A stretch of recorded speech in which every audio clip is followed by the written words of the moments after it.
Hey, this is Andy Dziengeleski, and you're watching the Break It Down show. All right, we are better than attack facts, but it is raining like crazy here in California. And when it rains in the attack facts, it never works. So we're going back to the 90s with our capabilities. Hopefully my comms hold up. Andy, thanks for coming on the show. I appreciate you. It's always fun when you come on. I love the distance between our specific military knowledge. Like my gritty, like I know how to run around town and do things, and you're like super brilliant strategic knowledge. I mean, you know a lot about what I do, but it blows me away with like how the big pieces move. I was thinking the other day, like, that whole quote, like, amateurs talk tactics.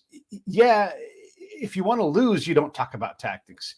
But if I can understand what you need and you understand what I need, man, it's formidable, right? And so when we have these conversations, it really informs me on how challenging it is to link these things together. Yeah, I mean that's the challenging thing about strategy and operational art is how do you sequence tactical activities over time and space to get to the objective that you want, and that's hard because number one, you have human beings. Human beings are chaotic. They're illogical, they're selfish, they're greedy, and then you're dealing with governments who are kind of the same way. And there's nothing, it's funny because everybody likes to, when I went through SAMs, everybody likes to quote, in war, nothing is simple, right? The old Clausewitz quote. Even the simplest action is difficult. Same thing with strategy, right? It's you want to do something at the strategic level to produce either an effect or reach an outcome that's desirable to you. There's a whole lot of different ways it can go wrong. Yeah. And a lot of these things are out of your control. Yeah, well, and a lot of them are invisible to you too. And this is where my stuff comes in. The other day, and I just want to give a shout out to John Spencer's work. If you guys are curious about how the Gaza Strip is going, and you have an opinion one way or the other, and you're not aware of John Spencer's work, you're behind. You got to check out what he's talking about. So one of the things he posted about was an aerostat. For everybody who's not sure what aerostat is, like a little mini blimp, and it has like a platform where you can put cameras on it and you can see kind of over the wall. And that is a fantastic capability. Here's where the ground truth comes in. You don't know the affect of that blimp on the other side of the wall. And so just a quick story from Afghanistan. When you put that thing up there and you're an American force and you're like, this lets us see the bad guys, and you don't inform anybody else in the community what that thing does. And I go out and I say, hey, what does this thing do? And in this case, isn't me, it's my buddy Bill, but saying he's the same guy as me. He talks to the Afghans like, oh yeah, that thing has X-ray vision and it looks through our women's clothes. We hate it. And so the commander is like, what do you mean it has X-ray vision? And so how do you solve, like, you've now got this problem. You have no idea. Like, it is eroding your ability to create a positive affect within the community. And so by simply sharing that capability and saying, this allows us to see the Taliban, this allows us to do this, you have the ability to possibly remove that negative thing and turn it positive. You would have no idea that the aerostat is hurting your ability. Like I always say, like, my job is to help the commander win more, lose less, and help the enemy lose more, win less, right? But the aerostat isn't supposed to have that capability, but it does. Yeah, I mean, that goes to credibility, reputational risk, all that, right? Is if you don't seize that narrative and start broadcasting, what you want, maybe it's the truth, maybe it's some portion of the truth, maybe it's just an outright falsehood. But you need to be talking with people, because wherever there's a vacuum, it will be filled, and it'll be filled in when you're dealing, with a society like Afghanistan, where 90% of the population is illiterate. You're going to get some pretty wild stories to fill that vacuum. And your story is perfect.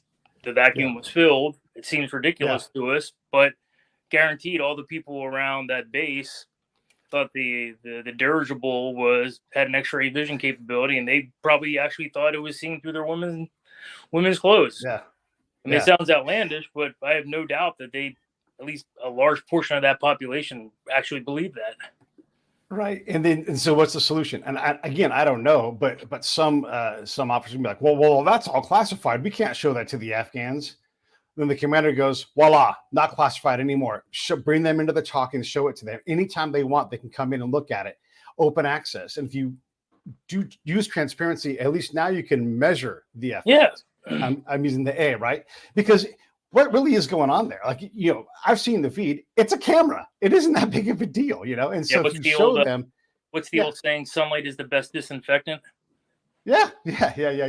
So, and this, I just wanted to start there because there is that massive gap between strategy, operations, and what really is the ground truth. And when we look at something like Gaza, where we have wild estimations on the people dying, we're not talking openly about how the Hamas element has woven the civil population into their operations, and so this isn't just Israel versus Hamas. This is Hamas's tactics and techniques against the future. Well, because if this works, it's interesting because if you look through, Colonel John Boyd, the guy who created the OODA loop, one of the other things that he did was, in American military parlance, we have the tactical level, the operational level, and the strategic level. Well, what Boyd did is he created something that I think parallel to it, which was you've got the physical level, the intellectual level, and the moral level. And the problem that Israel faces is that they're dominating the physical level, but that's the lowest level, right? So tactically, they're crushing Gaza, they're crushing Hamas, they're killing civilians. Who knows how many? I mean, probably not targeted, but you can't say that definitively. Right. But what's happening is that at that moral level, right? What you're seeing is this outpour of sympathy towards Gaza and Hamas, and like to Israel's credit, the way that they counter that is they keep showing videos of October 7th, right? It's like, hey, right, we're being pretty heavy-handed here, but there's a reason for this. And if you don't believe this, well, here are the videos of, grandmothers or children being raped and murdered, And so that's where that tactical, and we face it too in Iraq and Afghanistan. Tactically, we probably won every battle, right? But morally,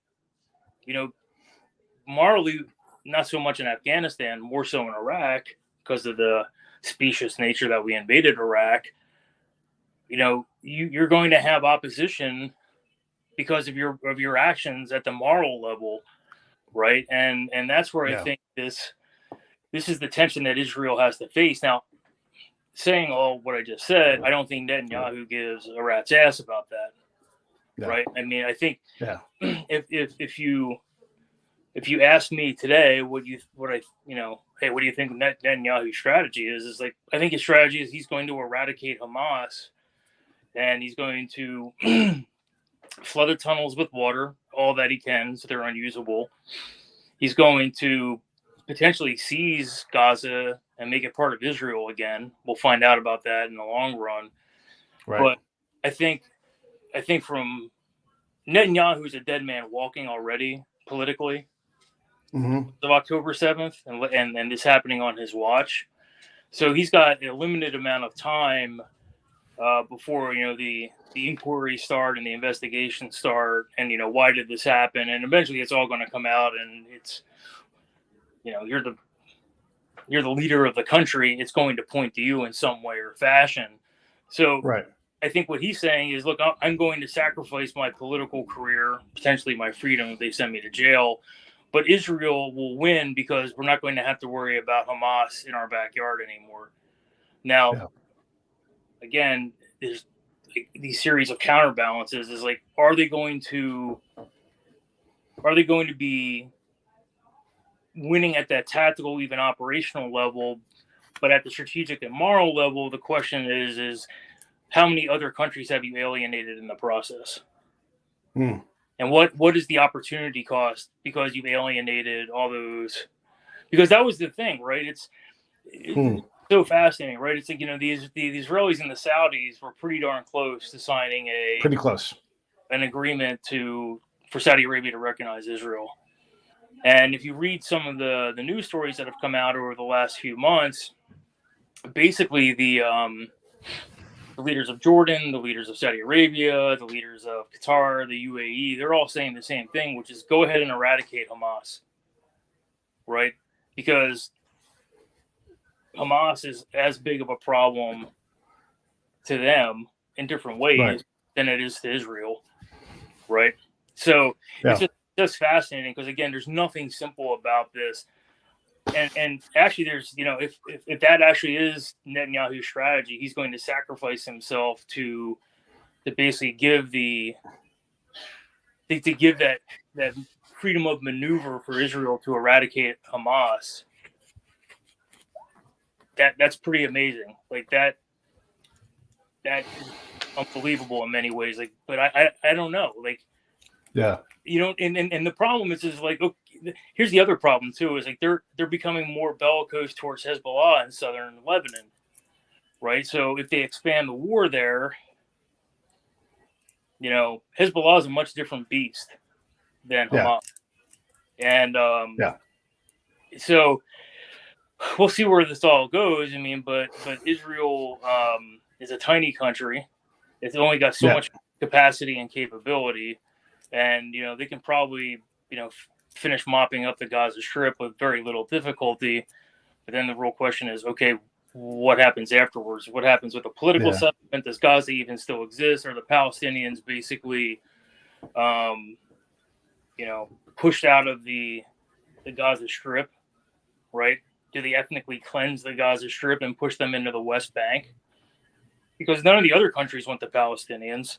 So these are major, major questions. That have to be answered, because who knows what the next phase of this campaign is going to be. It's I mean, we can approach this thing several different ways too. I just drove through an intersection down here in Orange County, and there was a bunch of people doing the protest, for the ceasefire in Palestine. And I guess I'll ask you to put your commander's hat on. I don't know what a ceasefire does. I mean, I don't know why the Israelis forces would grant a ceasefire. Yeah, that's why they turn it down every time, because the only thing the ceasefire does is it allows Hamas to regroup, refit, and potentially escape. And like, if you have the operational initiative, you're not going to let that go, right? And Hamas is getting beaten down on every front but the moral front, and even that's starting to lose a little bit of its luster for a couple of different reasons. They've done some pretty absurd stuff, but the I mean, it's just it's going to be very interesting to see how this all concludes, and then what's the next step, because this can go sideways a lot of different ways. The Israelis could be in another Lebanon war very easily. I'm not sure how the Iranians get involved, but because that's the other thing. If you want to talk about a real strategic objective, okay, does Netanyahu take advantage of the chaos right now to knock out the Iranian nuclear program, right? Because that is their number one strategic threat. It might happen, right? It definitely wouldn't happen if they weren't at war at Hamas, but he can take advantage of that chaos and say, hey, in order to protect Israel, we had to take out the nuclear program of Iran. There's a lot of things to be said there, man. I tell you what, but I want to get right back to that, but I also want to say this: legitimately, the fastest way to a ceasefire there is for Hamas to send a rider out, negotiate terms, which would be unconditional surrender, stack arms, and that's it. Fight's over. That would be the fastest way to a ceasefire. But Hamas still has fight in them, and so they haven't capitulated. That's the only way to end this. And by the way, it doesn't end it, because there will still be the retribution for the high-end money that goes on. And what a lot of folks, I think they don't understand is that Hamas is tied to Saudi Arabia. And people often think that this stuff is religious based. It's really not.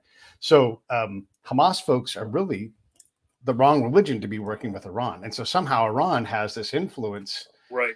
And that's why the Saudis are like, fuck those guys. They're not with us. They're with Iran. Yeah, they're our people, but they're not our people, Right. I mean, you're taking Iranian money. You're taking all this Western money, which is, slightly better to the true believers, but still heretical. Right. So, to your point, when you're taking the devil's dollar, don't be surprised when nobody wants to deal with you.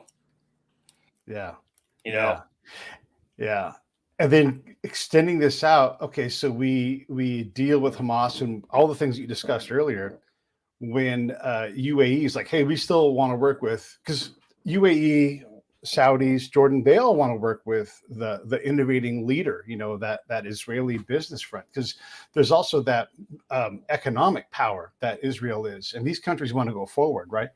And so they're like, hey, this guy here is staying at the Hotel International for the next 24 hours. We're going to look the other way, and then someone gets whacked in room 217. They're like, oh shit, sorry, room 271. They whacked the wrong dude, which absolutely can happen, and it has happened before. Sure. But when these senior level Hamas people get whacked in the wrong room, and it's the wrong guy, and it's Ted from Kenosha that gets whacked, woo, right? But I mean, look, that's not impossible, No, it's not impossible, and it's likely actually. But you make an interesting point with the Israeli economy, right? It was like 3, 4, 5 years ago. The Israelis started building more and more desalination plants on the Mediterranean, and they started pumping fresh water from these desalination plants over to Jordan because it was a stabilizing effect, because of the drought that basically, it's kind of weird, but back in 2013 there was a really severe drought in the region, and Syria basically couldn't respond, right? And when Syria responded, they couldn't put down ISIS, and it cracked. So you had this drought that led to a crisis of legitimacy of the state. So what the Israelis are saying is, we don't want Jordan because they're relatively friendly towards Israel. And if we can pump fresh water and they can use it for their agriculture, or they can use it for, human use, that's great, because we don't want to lose that buffer. Because then you have, I think Jordan's about 3 times the size of Syria, and now you've got, no man's land out on your eastern flank. That's not good news. So, it's really interesting stuff. Everything's interconnected. Yeah. And then with regards to Iran's nuclear capability, as long as they keep acting like and saying it on X and other open platforms that they want to use a nuclear weapon and fry Israel gets to believe them.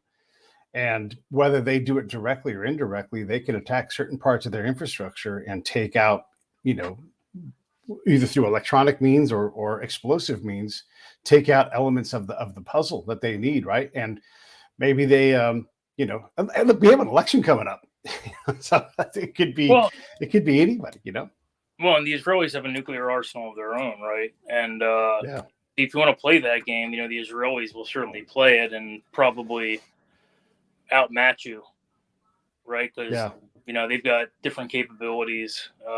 Because I think the only Arab nation, it's not even an Arab nation, the only Muslim nation that has nukes right now is Pakistan. That's right. And it was really interesting. There was about a 48-hour period where the Iranians and the Iranian proxies were attacking American forces. Hamas was fighting Israel. The Pakistanis were fighting the Taliban, and then the Iranians were fighting the Taliban.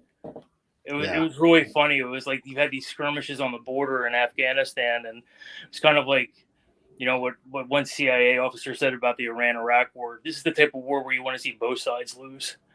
Yeah. Yeah. Is so this deep? Yeah. Do you see this thing? I mean, obviously a cascading effect and things can get out of hand, but can this thing escape the box, or is this? It takes a lot of energy for stuff to escape and get going bigger and bigger. I just don't know that we're capable of doing that. People are too comfortable these days. It's not like we. Yeah. What do you think? Well, I mean, look, I think the big factor here is that the Palestinians are not loved by other Arab leaders in the Levant and the Saudi Peninsula.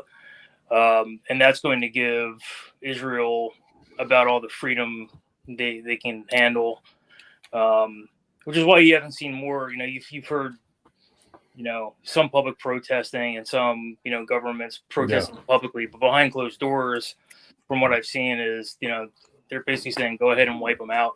I think the only way this spreads is if Israel invades southern Lebanon.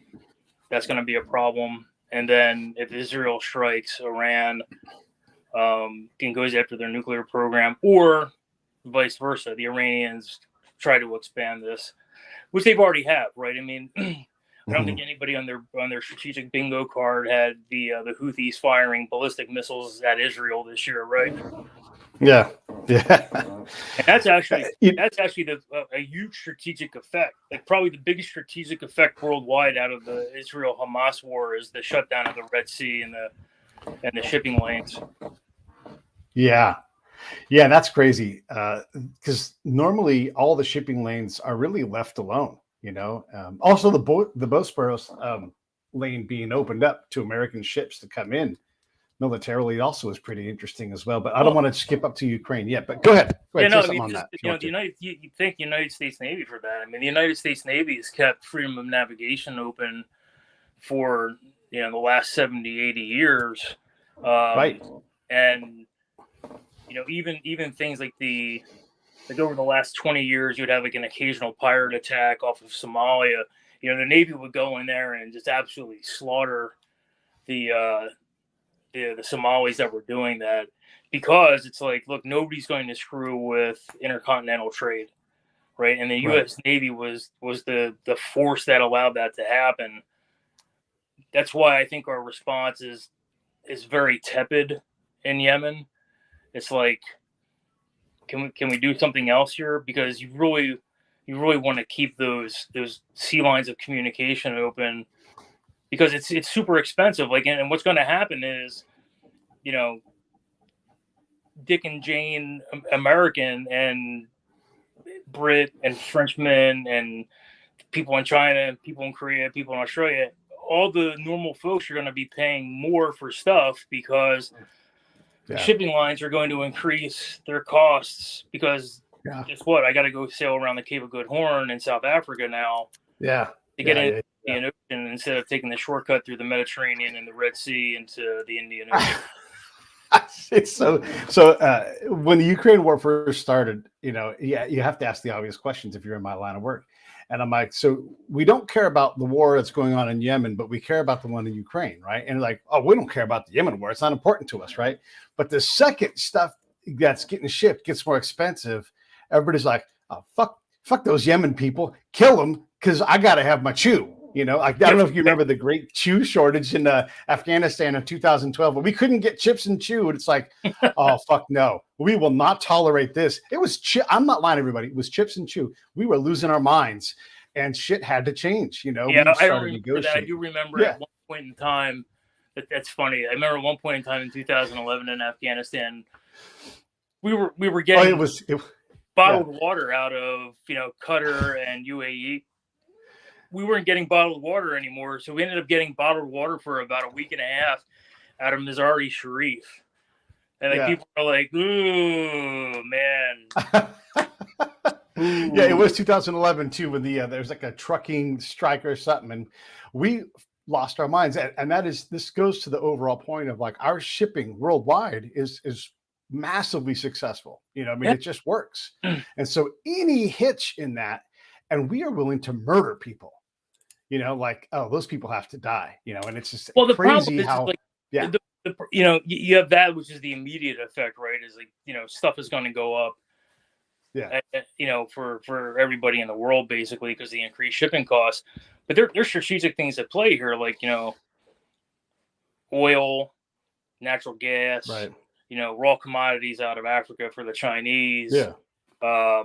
You get these things coming into play as well. And then the other thing too is, what our Navy has done is basically with the Somali pirates, the Somali pirates were used as an example. It's like, we want to hit them so hard because we don't want this to continue. And we don't want other people thinking that, conducting piracy is okay, because it's not. And the reason why it's not is because a global economy is basically built on our ability to ship stuff from port to port, because the airlines just don't have anywhere near the capacity to do it. Right. Do you have an answer for me? So one of the things that drives me a little bit crazy, I don't like being lied to. And when I watch the news here in California and they say, Pete, California is a gas island. That's why gas is so expensive here. And I live in a town. I grew up in a town with a refinery in it, the most modern refinery in the nation. And I'm like, we have an unlimited supply of oil here in the ground. Matter of fact, here in Southern California, we got a little pond called La Brea and a tar pit right there. And I know I can look and I can see, like, we have oil right here. We can just pop a straw on the ground and we can pull it out. But we would rather grab Saudi oil, put bunker fuel in those ships, pollute more than every car that drives around California, and bring that, that oil in ships from there and buy, we could call conflict oil if we wanted to. And then, allow those guys to process it in a way that's way dirtier than us and pay people less money. And then we can do it all right here. Why do we do that? Why don't we just process our own oil here, export it, and use it as a strategic asset? Why do we lie to ourselves and tell ourselves that we don't want to do it? We are exporting our waste to somewhere else. Yeah, I mean, you've just described the environmental movement in this country, right? It's we can do all of this. We have immense amounts of natural gas in the Gulf of Mexico. With the shale deposits in the Appalachians. We have oil off on the continental shelf of the West Coast. I mean, I fished around some of the old oil rigs off Santa Barbara. You've got gas off the East Coast continental shelf and oil. Obviously, oil in the Gulf of Mexico. Yeah, so it all comes back down to environmentalism, right? Is that the laws that have been passed over the last 30 years have made the fossil fuel industry more expensive, and what the companies are saying is we don't want to make that investment, so it's easier for us to take Nigeria. I think Nigeria is actually the number one exporter. That's the number one nation that we import oil from, I think, is Nigeria or Saudi or whomever. Because it's maybe it's a little more expensive, but at the corporate level, they're saying, like, if I have to build a new cracking plant, and I have to build a new pipeline, it's going to cost so much money that it's simply cheaper to pump Kuwaiti crude into a very large crude carrier and have it shipped across the ocean. And there's also some other geopolitical effects, like it helps their economy a little bit, especially with Nigeria. A little bit less. So, like, somebody's going to buy the oil, right? That's the big thing that's come out over the last couple of months with oil, right? Is that Russians have been sending it all to India. The Indians have been taking it, rebranding it as Indian oil, and selling it to the Europeans. Yeah. Right. So it's like there's always a way around a sanction, and the dependency on fossil fuels isn't going away, despite what the green movement wants to have happen. It's just the technology's not there, right? Right.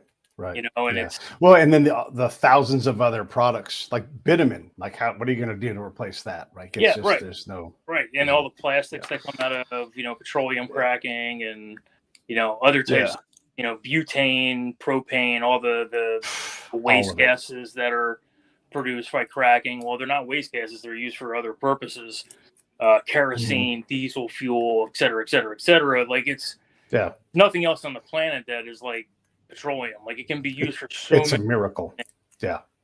JP, fill in the blank. All of the JPs. They all come out of that. diesel and kerosene and gasoline and, Yeah. aviation fuel and, you have liquid natural gas and regular natural gas and, condensate, and then you start getting into the heavier stuff like bitumen and the waxes that come out of petroleum. Like there's just not in a lot of cases, there's just not a quote green equivalent to it. Right. And if it does, it takes a lot of energy to make that thing. And so it ends up being energy negative. That's the other problem. Right. And I think that's the thing with, there's been a number of car manufacturers and automobile and truck manufacturers over the last 6 months basically saying that they're going to cut back on electric vehicle production, in some cases entirely. Like I think Ford basically said they're really cutting back on electrical vehicle production because the electric Mustang, I think the last time I looked, there was over 4 months of inventory nationwide. Yeah. Right. And then the F-150 Lightning, the electric pickup truck, kind of the same thing. And the other thing is like vehicles are super expensive, and you take the expensive vehicles and then you add the really high interest rates. There's very few people who can afford vehicles right now. And from a maintenance perspective, that long-term cost, of a gasoline powered vehicle, it's incremental. Well, guess what happens with an electrical vehicle? When that lithium battery goes up, it's $20,000 to replace it. Like that's not incremental. That's a severe emotional event. Yeah. Or those windshields or all the glass on those things. It's hyper expensive. Everything about those things. That's half or a third of the total cost of the vehicle. That's a problem. Yeah. And you don't hear an answer on cradle to grave cost, of those things. How long? Because I've got a truck. It's got 150,000 miles, and the thermostat gave out, so I blew a head gasket. It wasn't cheap, a couple $1,000, but that thing's going to run for a long time still. I put another couple $1,000 in it, another 100,000 miles. That thing's going to run a long, long time, and I don't have to smash it up and put it into a graveyard and have it be waste. It can just run, and it can run indefinitely. Like there's no battery powered car that will take less energy over the lifetime of that truck now. Like it's right. And then, I've got a 4Runner, 2017 4Runner. It's got 165,000 miles on it. And I've had to replace a gyro, which is like $400. I had I still had the original shocks until about 5 months ago. And I've had to replace the brakes twice. Yeah. But that's normal incremental wear and tear that is part of owning a vehicle. The green stuff it's exponential.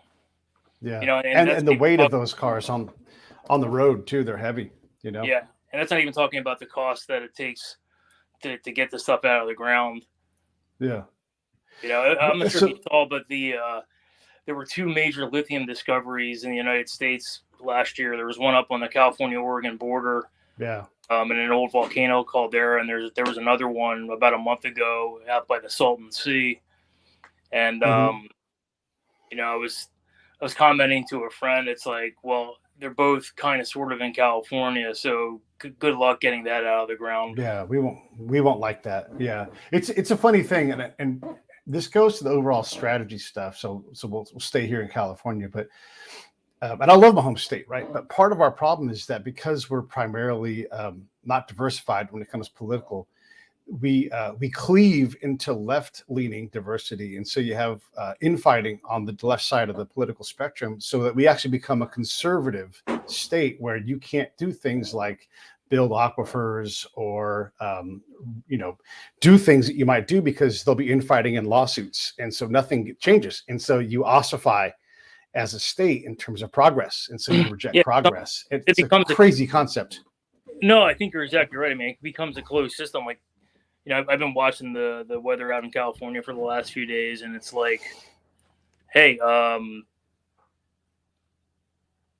aren't you building more aquifers? Like, if you're talking about trillions and trillions of gallons of water, you could build an aquifer to capture this stuff, and you wouldn't have, the same problem you had 2 years ago where, you basically, and even last year was the opposite. It was hysterical. Like, they had that giant lake, Tulare Lake, that reappeared. Yeah.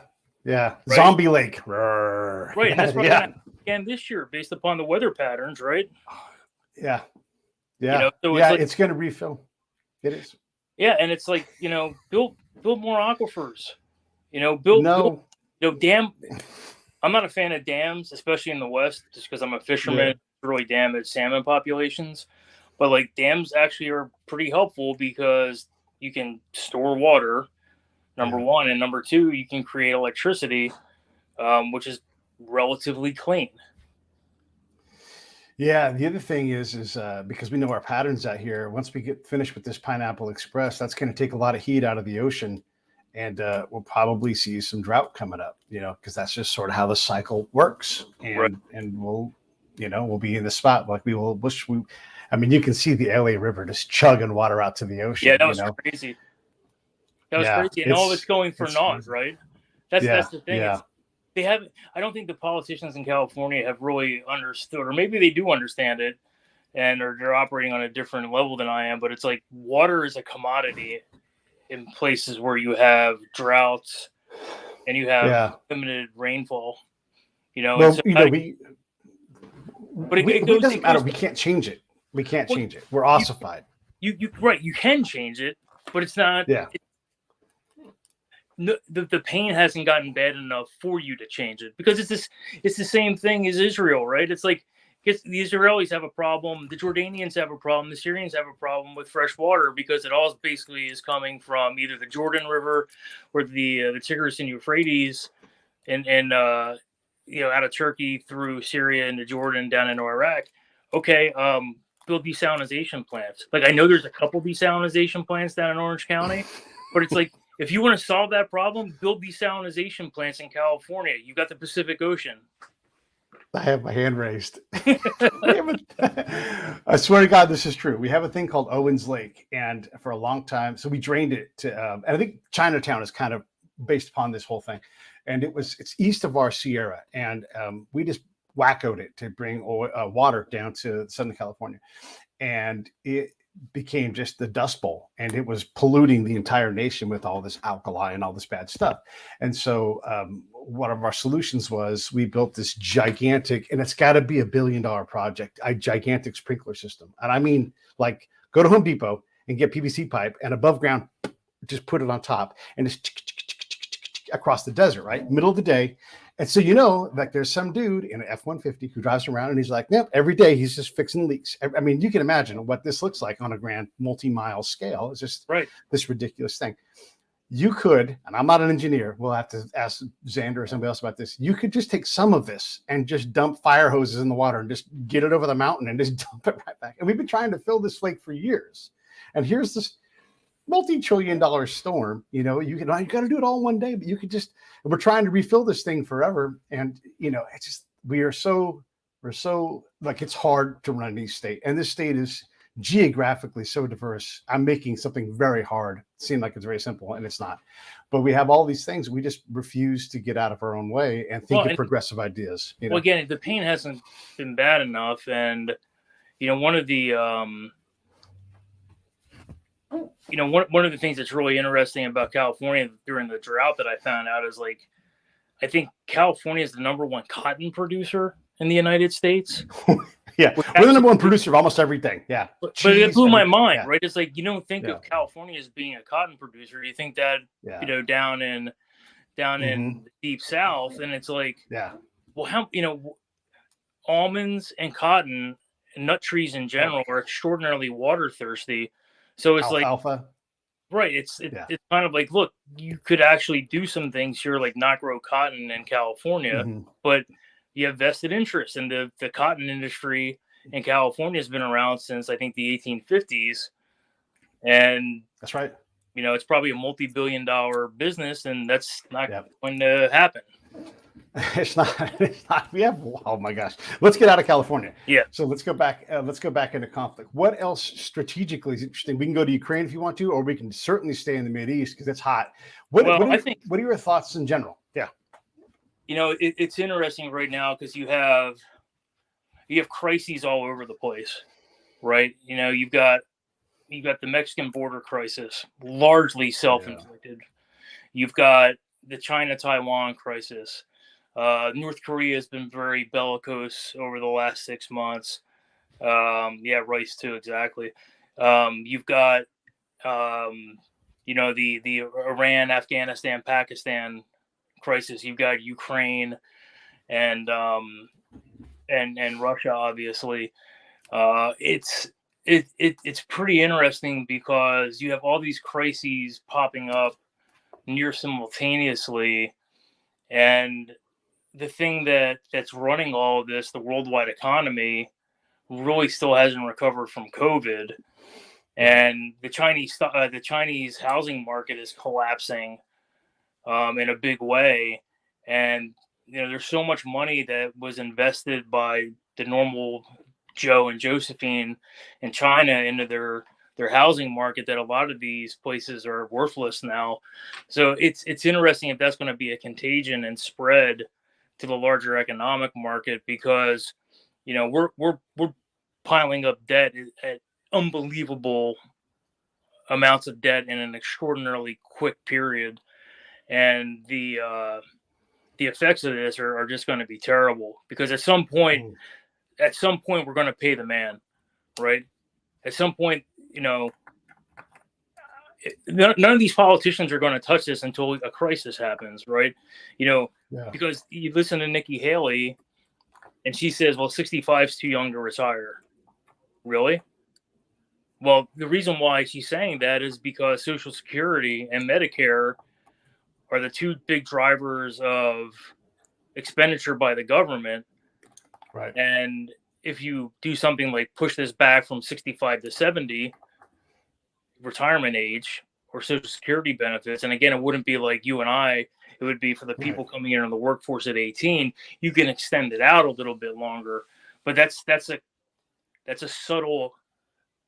very subtle thing to do. And what ends up happening because of our press, it just is, well, she wants to raise the retirement age.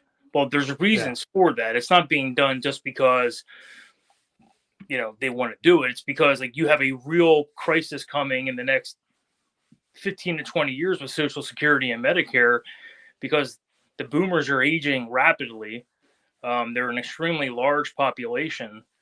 And all this is tied together, right? Your tax bases, your boomers are causing immense amounts of stress because of the money that they get supporting Medicare and Social Security.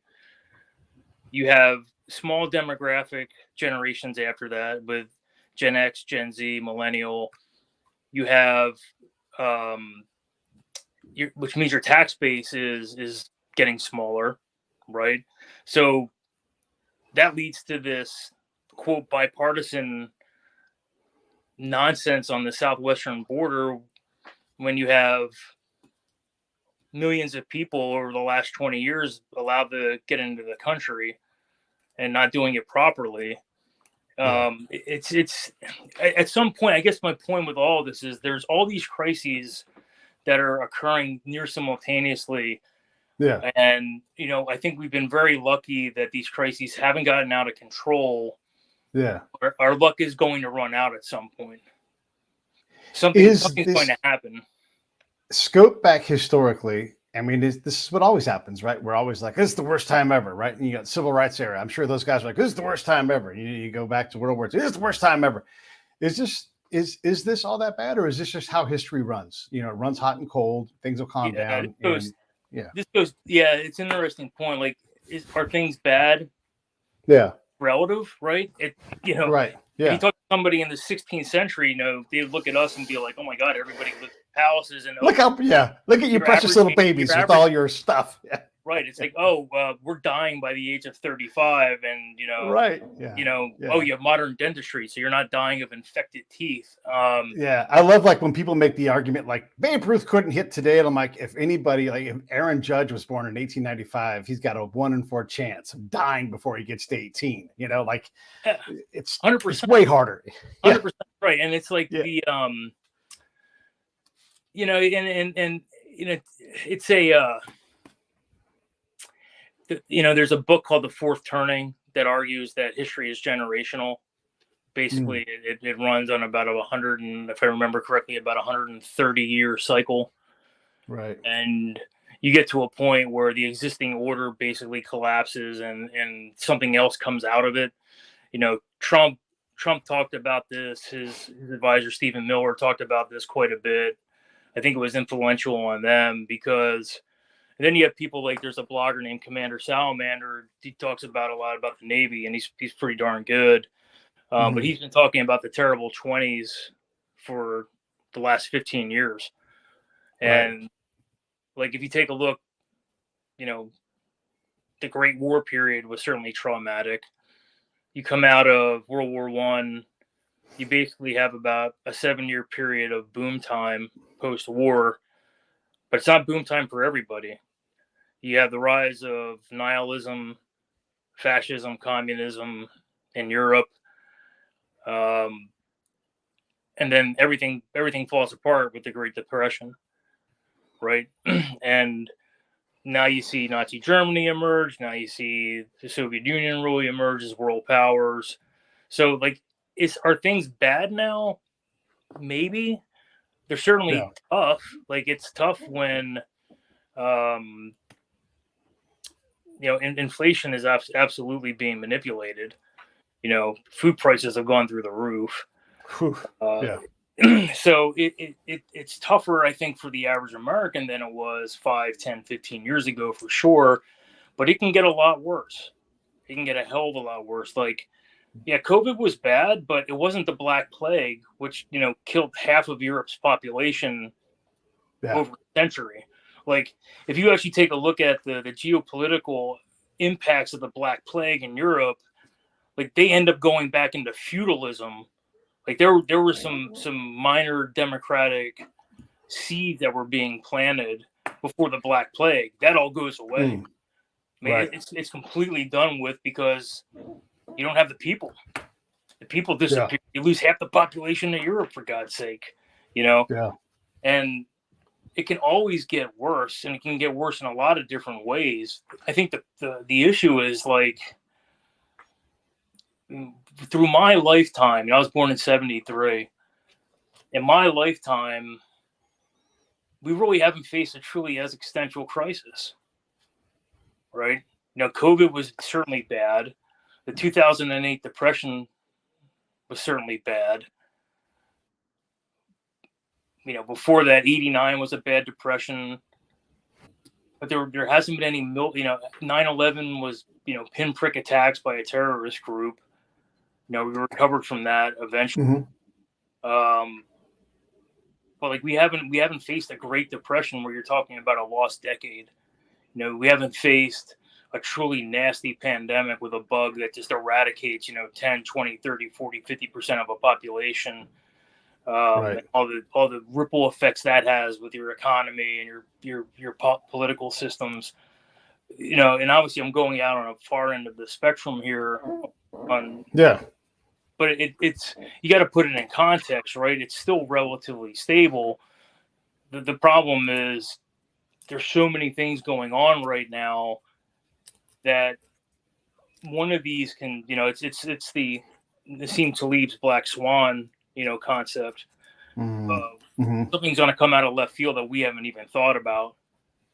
And we're not going to be, you can't even conceptualize it. And actually, the whole story about the Black Swan is interesting because the name of the book is when before the English discovered Australia, there was no such thing as a Black Swan. And then when they go to Australia, they find Black Swans. So let me see this question real quick. Oh yeah, absolutely. So that's an interesting point. If you want to talk about Ukraine for a little bit, Joseph, so it's absolutely astounding to me how the Ukrainians have been able to mash capabilities together, whether it's aerial drones, whether it's the underwater or surface drones against the Navy.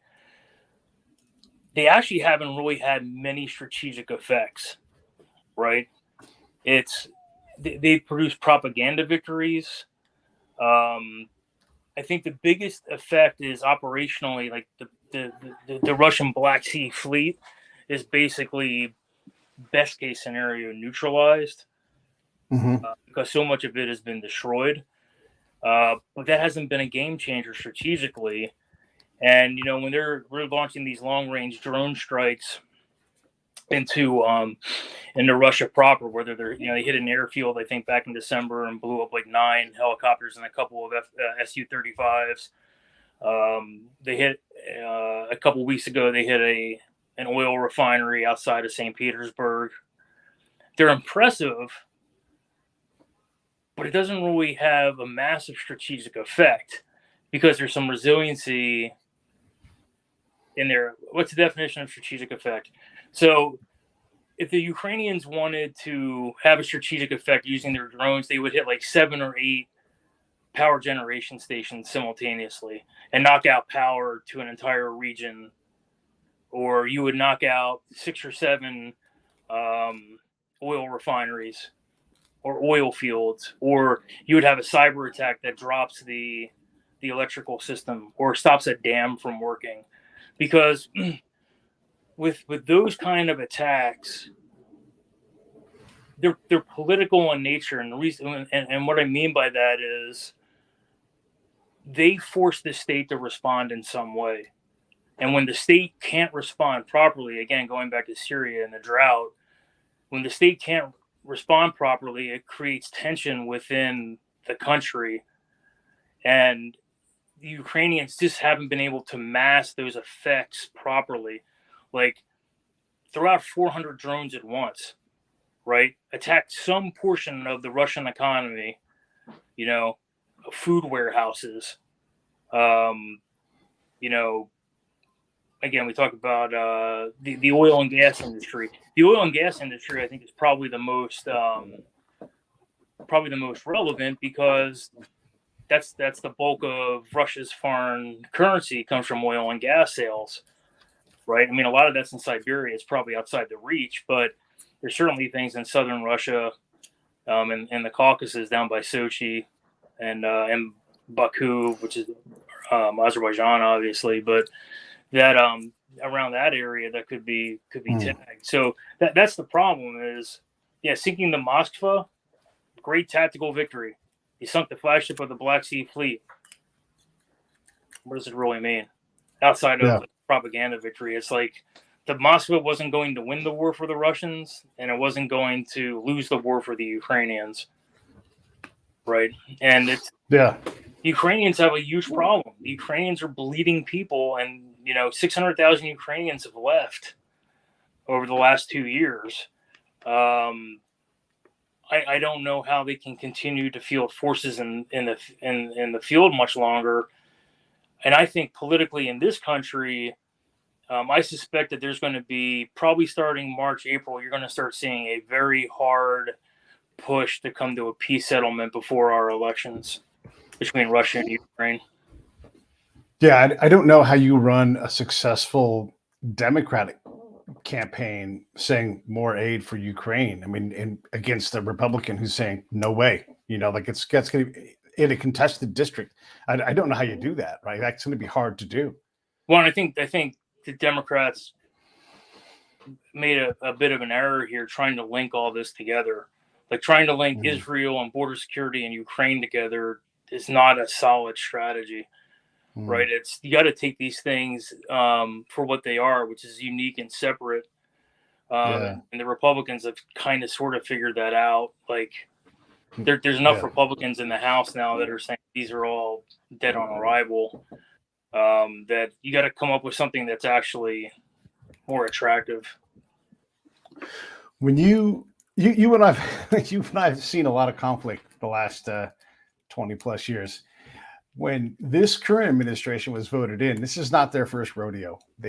I expected them to get themselves into hot water. And so when I see all of this conflict that you just described, this to me was not a surprise. Maybe I'm being unfair, but what is your assessment of how the Department of Defense and the Department of State have fared in this nearly 4 years of administration? Is this mess, any of this their fault? Is it just the way it is? Is it inevitable? What are your thoughts, man?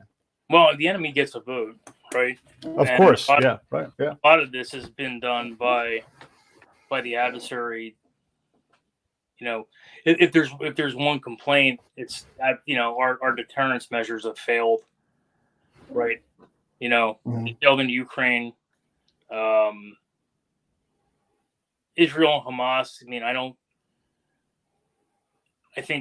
think that was avoidable. You know, from what I've read, Hamas had been planning this for a year and a half. The China-Taiwan situation is simmering. The Koreas are simmering, but they always have been. So, I mean, I think the biggest military strategic error that's occurred in the Biden administration was the withdrawal from Afghanistan. Right? It was poorly planned. It was poorly executed. You know, and I was actually a supporter of getting out of Afghanistan. Like, there was no reason to stay there, right? And if you're going to do it, you had to understand a couple of things. Like, the first thing you had to understand is the Taliban are going to take over. Are you comfortable with that? The second thing is you're going to have a civil war as the Taliban, you know, eradicate their opposition. And thirdly, it's, you know, Afghanistan geopolitically is actually a pretty interesting place because you're in between Iran and Pakistan, and you're in the underbelly of Russia. And oh, by the way, although it's the Badakhshan corridor, you do have a land border with China. So, you know, you can make a geopolitical argument that we should have stayed in Afghanistan because of that. And it was relatively cheap, right? You know, but at some point in time, like, you have to produce something. Like, you can't just say that we're staying in Afghanistan, because this happened to me when I was at the National War College. Somebody asked the vice chairman of the Joint Chiefs of Staff, basically, you know, somebody asked him a question like, how long are we going to stay in Afghanistan? And he said, well, in 40 years, this is all going to make sense to you.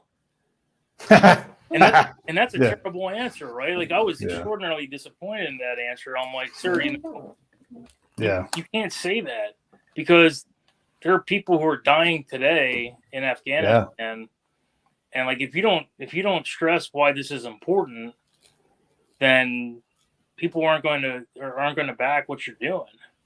Yeah. So, well, this goes back to where we began, is when Pete is on the ground working with the governor, and there's nothing vouchsafing what I'm talking to the person about. You know, there's nothing guaranteeing this stuff we're working on. All these women that we're engaging that are going to get the worst possible imaginable things done to them the second we leave. You know, that's not principled behavior. You know, that's yeah.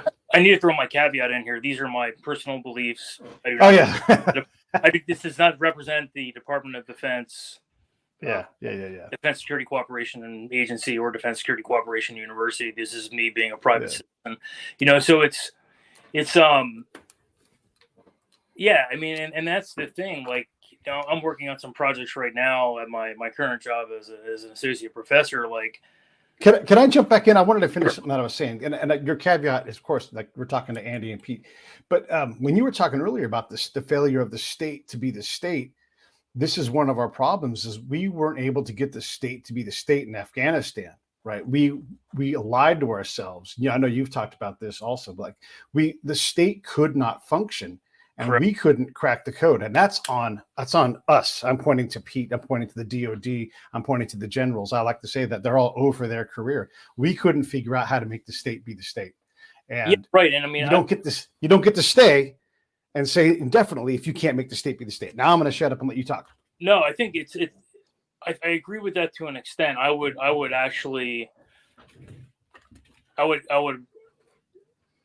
take that responsibility on DOD side, take it down a little bit, and then I would place it on the Department of State, because the State Department's the agency that is supposed to be involved in any sort of rebuilding effort, right? Sure. They're supposed to bring the banking systems back up. They're supposed to be able to bring the political systems back up. They're supposed to be the ones who you know, train people to have free and fair elections, et cetera, et cetera, et cetera. You know, the Department of Defense basically is there to ensure security, right? And you know, we got ideologically blinded, I think, with Afghanistan, because it's a really complicated place.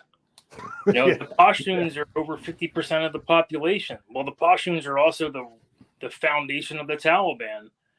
So, you know, I know when I was over there in 2010, 2011, you know, some people were saying like our policies that would our policy at the time is like, we will not allow the Taliban to be part of the Afghan government. Well, to me, that was nonsensical. You always had to do that because half the population is Pashtun.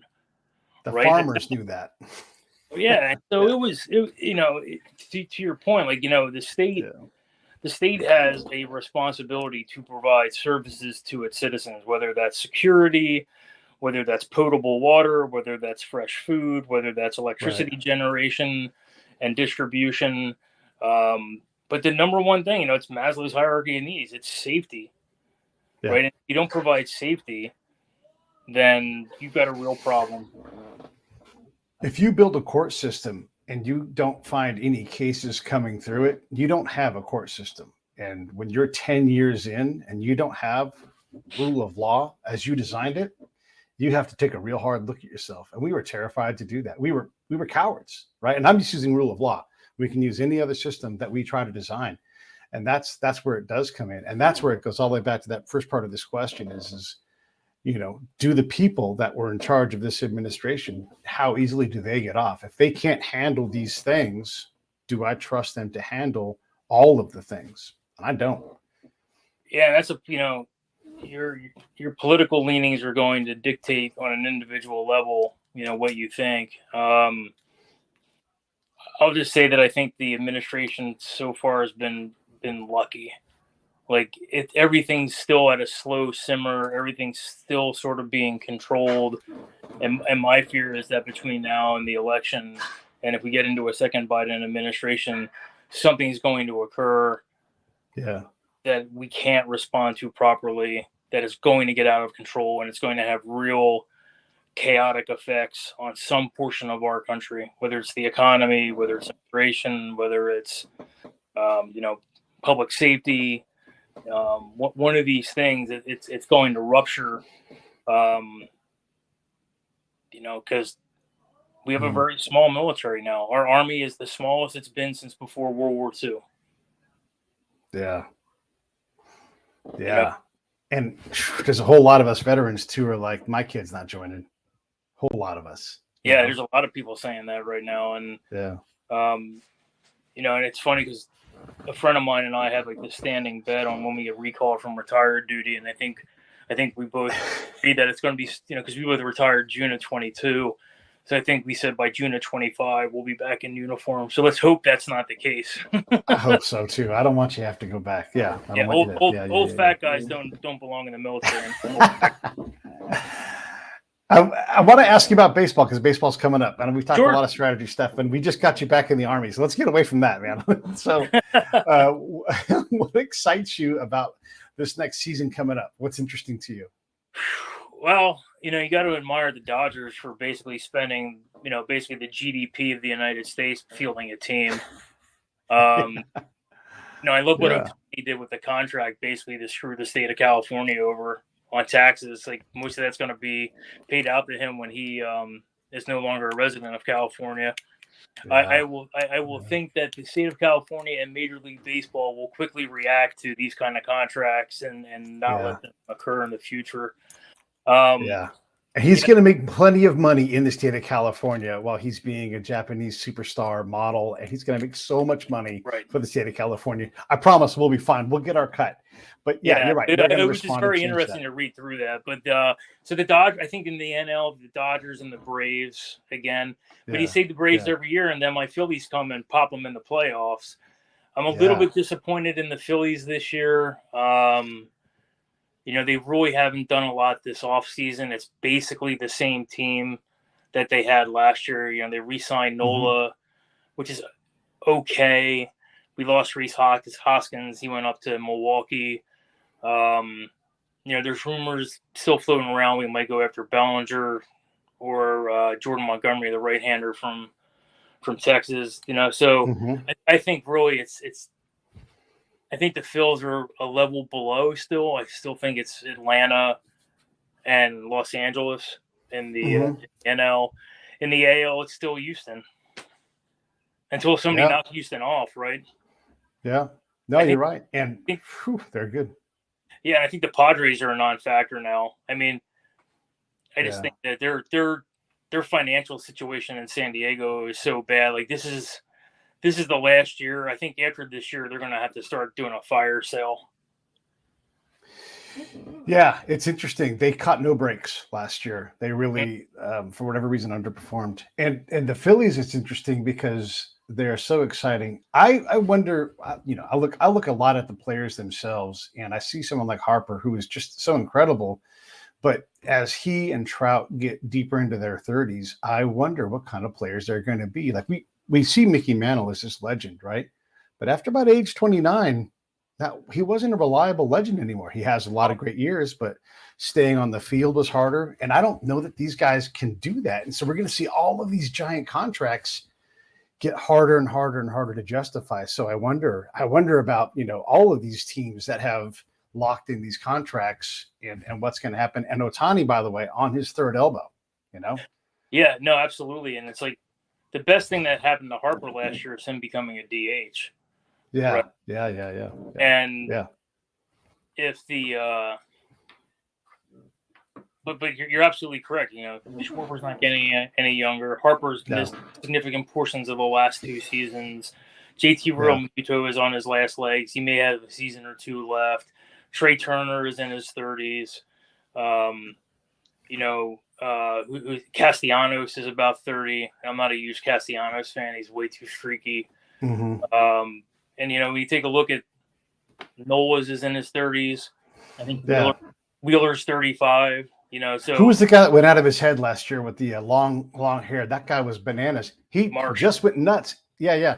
Like you can't expect that from him every year because that's not the player he is. He had a great playoffs, but that's not who he is. You've got Marsh, you've got Bryson Stott, you've got Bohm, who are your three young guys in the field, and then Rojas, who took over from Marsh in center field. Yeah. Who they have high hopes for. But again, I think the Braves are just way stacked, both in the lineup and the pitching department. And then obviously the Dodgers, if they ever figure out to actually play as a team, will be really dangerous. Well, the thing that everybody has going for them is that no matter what happens, the best team has less than a 20% chance of running the table and winning the thing. And so I think everybody will take that odds. Like, what do you mean it's less than 1 in 5? Like, that's the numbers, man. And so it doesn't matter how good you are. Everybody's got tendons, balls bounce funny, and sometimes who thought Arizona was going to make the World Series last year, right? Yeah. And the team that I saw playing in the playoffs was not the team that I saw. I watched Arizona play a lot. I knew they were dangerous, but that team was not the team that played throughout the year. They figured, teams get better during the year. They showed up awesome. No, and the Phillies were up 2-0 over Arizona. I thought it was I thought this series was donezo, and then it was 3-1, and they go back to Philadelphia and give 3 chances to put this away, and they don't. I mean, they broke my heart last year. Yeah, and that Phillies team was so much fun to watch. And by the way, I watched the Dodgers constantly, and I saw them win 100+ games, and I'm like, I don't know how they did it. Credit to Dave Roberts for putting that team together. Tons of talent. The floor of that team is enormously high. That's what people don't get about that team. It's just like they're just so talented at the floor level. Yeah. But it was just they were so exposable. This is one of the things that happened to them. Yeah, sure, Freddie Freeman and Mookie Betts didn't perform, but that can happen. It's just, they got there, and you're like, how in the world did they do that? They debuted, I think it was 11 or 12 rookies that year. Like, this isn't a team that was supposed to be that good. Yeah, but their franchise is so talented. And it's going to be interesting to take a look at the NL Central, the AL Central, and the AL West, because it's like, who's left over? And even the AL East, it's like, the Yankees aren't that great. The Red Sox are going to be terrible. Toronto's not that great. Baltimore caught lightning in a bottle with all their rookies last year. Can they replicate that? Probably not. In the West, is Texas the team to beat? Probably. I don't think the Mariners. No, I don't see the Mariners being a threat. In the NL Central, the Cubs are the Cubs. I mean, it's probably the Brewers again.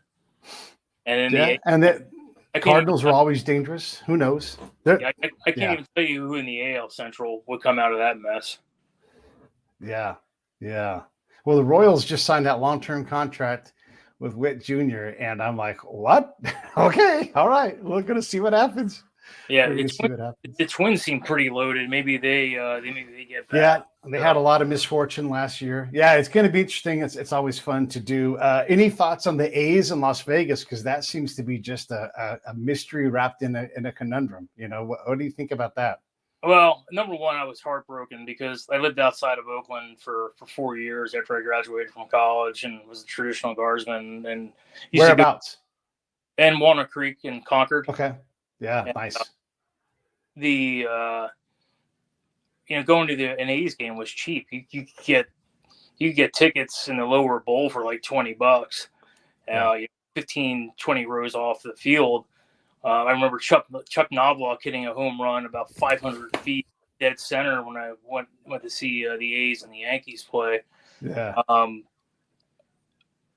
It's a classic example of a mismanaged franchise, though. Like the owner has been dirt cheap for decades, and Billy Beane can only work so much magic, and moving to Las Vegas. I mean, from what I understand, that's not a long-term solution. It's interesting. I mean, you said a lot there, like getting a $20 seat in lower bowl. What's that mean? You know, it means that they can't sell them for $55 or $80, right? Right. And going back to the ossification of California, it's expensive to live in the Bay. And so when you go to Alameda County voters and say, hey, Measure M, we want to contribute to a ballpark, they're like, no, fuck you. Well, how about we build one over here and we'll get some federal money. And then the environmentalists come in and they're like, how about we sue you if you do?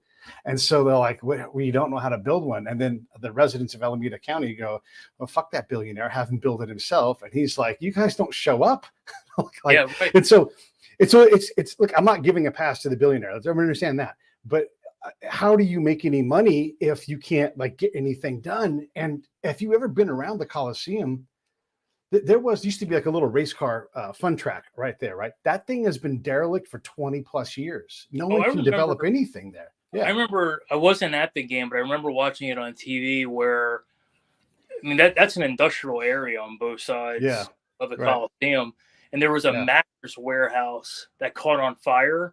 And you saw these 150-foot flames coming out of this mattress warehouse in left field, over and that's a big stadium, right? Because they put that extra deck in there for the Raiders when they were there. Yeah. And you could see the flames above the top of the stadium, and you're like, holy shit.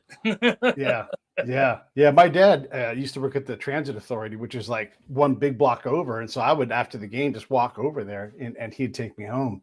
And it is all industrial, and a lot of it's just derelict with trash everywhere. Yeah, I mean, it's just they've not figured it out. They talk about the state, Yeah, so I mean, from what I understand, and correct me if I'm wrong, but I mean, I thought initially there was going to be a long-term move to Las Vegas, and they had something in play for a 38 or 40,000 person stadium in Las Vegas, but that fell through. And now I heard Sacramento might be looking at the A's now. So the current thing right now is that they have a plot of land and a grant or a allocation from the state Senate has been approved for $380 million, I believe it is, to build at Trop and the Strip.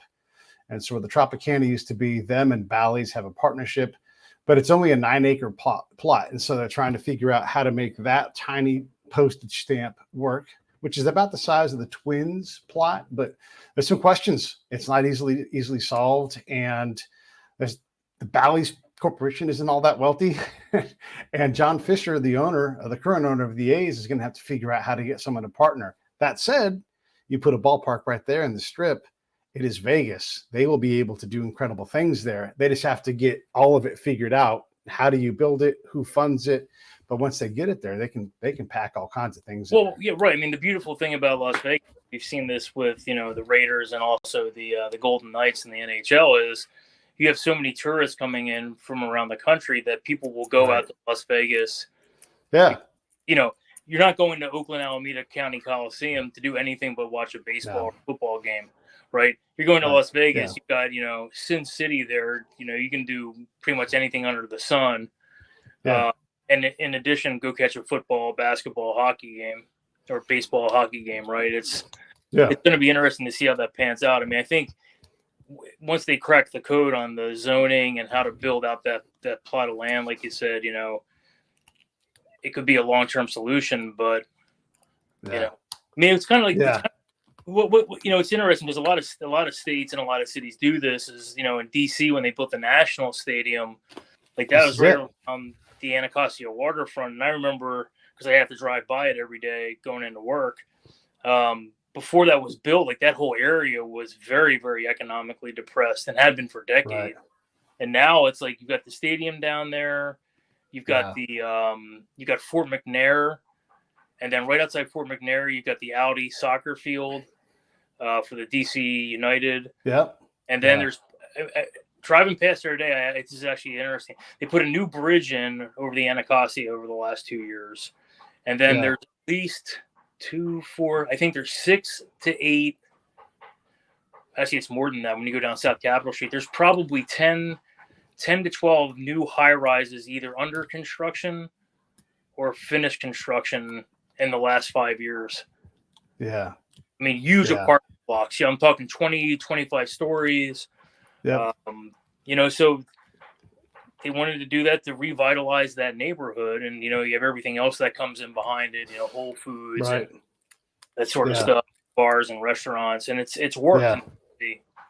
You're not. It doesn't always work, but it worked. And RFK Stadium became so obsolete because for a while it housed the Nationals, and then it housed the DC United, and now it's obsolete. And if it's not torn down, it's about to be completely dismantled, right? But what's interesting about RFK is my son and daughter were ball boys for a DC United game many, many years ago at RFK, and they got in. They got to get changed basically in the locker rooms, and literally there were things falling off the ceiling in there. Wow. And then right before I retired, I got a Blackhawk ride out of Fort Belvoir, and we went around DC on a training mission, and we flew over RFK, and it was like it is completely derelict. Yeah. It is an absolute safety hazard. Yeah, it's coming down. Like no one's even going in that thing. It's like overgrown with ivy and everything. Yeah, it's coming down this year. And the big thing out here now is like with the new Commanders owner, are the Redskins going to go move back to DC? Because underneath Snyder, basically the governor of Maryland told him to go pound sand. The mayor of DC told him to go pound sand. So the thought was they were going to build it down in Virginia along the Potomac River, down by Occoquan. But that would have been a nightmare because 395 is already a parking lot. Yeah. So that's the thing that the latest and greatest for stadiums around here is where do the Redskins end up at? Yeah. Well, and back to the Nationals, and then we'll wrap it up. This is the odyssey that the A's are going to have to go on. The Nationals Expos. They had to go to Puerto Rico for a lot of games before they finally got settled in an obsolete old RFK Stadium. And then now they have this great park, and they've won a World Series. And so it's not comfortable, but hopefully the A's will be able to figure it out. And they are going to have to go play somewhere, Sacramento, maybe in, the Stadium Giants in San Francisco. Maybe they'll go play in Utah. Who knows? But they're going to figure it out. And there's even a rumor that they'll disband for a couple of years, which, who knows? But, the last baseball thing I'll throw out there is, the Orioles just got sold. And people are pretty happy because Angelos never put any money into the team. And now they got a couple of venture capitalist guys who are worth billions of dollars. So that's arguably, the AL East and the NL East are arguably the two most highest spending. Yeah. Between the Mets and the Yankees and Boston and Philly and the Braves. Yeah. Maybe Baltimore will get away from their ineptness and decrepit state of being and actually be consistent winners again. Yeah, one can hope. Well, either way, thank you so much for doing the strategy thing, man. It was great. I appreciate you. Anything in closing before we wrap? No, it's just there's a lot of stuff going on right now, and No problem, Joseph. Good question. Look, this is pretty high tension across the world right now. Whether it's the Mexican border, whether it's the Middle East, whether it's China, Taiwan, the Koreas, there's a lot of stuff going on right now, and I hope that the people running the show can continue to keep this at a low boil, because my fear is that it's not going to happen. Ooh, one last question, real quick. President Andy pulls one lever or twists one knob. What's it going to be? You get like you got the con for 5 minutes. You got to make one change. What's it going to be? One EO. Strengthen the border. Strengthen the border. Yeah, you've got to take care of this immigration problem somehow. Like I'm actually for like pretty large legal immigration, but do it legally, and then vet people properly. Like if people have criminal records, or they were part of gangs or part of narco cartels, like you probably shouldn't be allowed in the country. To do this properly, do the immigration properly. I think that's a lot of people's beef is, now you separate football from other sports and NCAA. I think that's happening because the NCAA has ruined college football. So I mean that's what I would do is like, look, if I only had one lever to pull, is you've got to do something better with the immigration policies and just the border security on the southwest border, because it's closest to home. Yeah. All right, let me roll this and I'll say goodbye to you in a second. Hey, thanks for watching the show. I really appreciate it. Right here, you can subscribe. Please do that. It makes the show grow. Hit that notification bell so you know which incredible guest is coming up next. Down below is the PayPal link. You can put a small subscription in. That is an enormous help. All that money goes right back into the show. And then right up over here are the next episodes you should listen to, curated by yours